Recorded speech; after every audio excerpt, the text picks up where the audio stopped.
Is this too soon to talk about it? Am I that emotional? Ugh. My name is Doug. Welcome to another 7 Minutes or Less, talking about the shows you love and want to get into. Today, we are going to be talking about Chernobyl. Chernobyl is a 5-part miniseries event talking about the disaster of Chernobyl, and it stars Jared Harris and Stellan Skarsgård, amongst the few others that I can't name off the top of my head.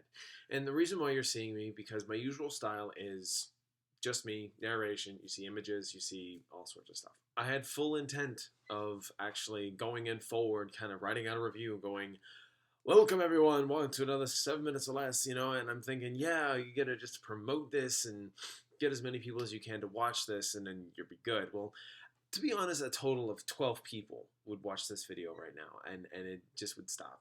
I don't get recognition for giving recognition to something else. So I thought, you know what? Why don't you just sit down, talk, and just tell your raw thoughts. Don't write anything down. And that's what I'm doing. Chernobyl is an excellent piece. I feel that has just the right amount of everything. It has an entertainment level that I don't think that you could want to rewatch, but when you're first time watching, you're not necessarily bored. You have a moment with characters that make you go, okay, what is this about? What am I doing here? And they tell you, they explain things. They break down the science aspect of Chernobyl and its disaster, the nuclear power plant. They explain that. And that was like, okay, thank you for breaking it down. Then once it's broken down, it's like, okay, so here come the personalities. And then it comes to, okay, we got to solve this problem. How do we solve it? Here's what we're going to do. But dear God, it's science. You are going to be screwed if you have the smallest decimal off and you have not read things properly. Oh, this person who actually knows things won't be heard or respected.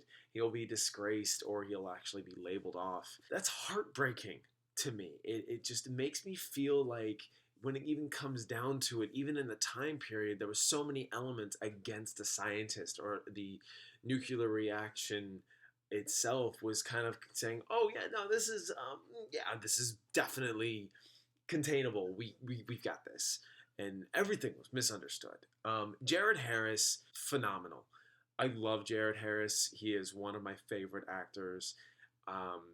He has such a presence in this show that just make you go, dear God, I would follow this man anywhere if he wanted to just talk about his coffee cup. I'd be like, I'm listening. Stellan Skarsgård plays one of the honchos there that has some pomp and circumstance to his name. His name is Boris. I loved him in this, but he kind of comes off as a little arrogant prick at first until he starts understanding Jared Harris's side to things. And that conflict immediately dissolves and then turns into a very complex and odd relationship, which is a friendship, so to speak, where they end up really respecting each other. Loved that. So characters aside, only one of them has actually been blatantly stated that it's been made up, because this woman, she represents all the scientists that was with Legasov's company. So that was wonderful. If anything, we need to really talk about how are these episodes. Here's the thing. This is something that I found myself always talking about, but I never talk about the more real things that people end up having a problem with. If you're squeamish, you don't like gore or graphic content of any kind, you might want to avoid this, because the makeup effects are absolutely out of this world. That was just incredible to see the coloration of the picture, to the complementary makeup and effects that go into this that make everything feel that much more real. First episode, you don't get any of that. You just get a lot of, okay, what is going on? How is it going down? Second episodes, third and fourth, we still have issues to take over this. We need to figure it out.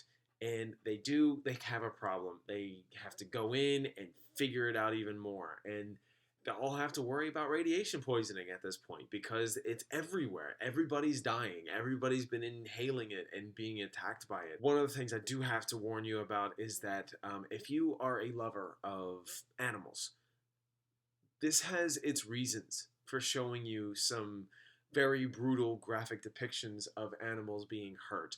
It's rough for somebody who is a cat lover or a dog lover or just an animal lover in general. It's a tough pill to swallow to see such things that have to be done to these creatures, and it may immediately turn you off because I know that there are some sensitive souls out there. So avoid at all costs if this is not something you can take in. And then the last episode is just a court case. And you think, oh, well, that's not very compelling. Actually, yes, it is, because they break it down even further. They have the accused right there, front and center, telling you these people are guilty because of hubris, because of other various things, human error. When it comes down to it, this was a miniseries event of a lifetime. I did cry. No, I'm not even going to lie to you, because everything was just kind of like thrown in your face, told in the most pristine way possible. I loved this. Would I watch it again? Only if I was showing somebody else. This show did it. This show is phenomenal. For that, I'm gonna give Chernobyl an A goddamn plus. Oh my god. I'm so conflicted on how I'm talking about this. Either way, guys, have you guys seen Chernobyl? Let me know down below if you like what you've seen here and want to see more. Subscribe, like, comment, whatever the case. It ain't even about me. I'm just here to give this thing a little bit more credit and exposure. I hope you guys have a fantastic and wonderful day. Until next time.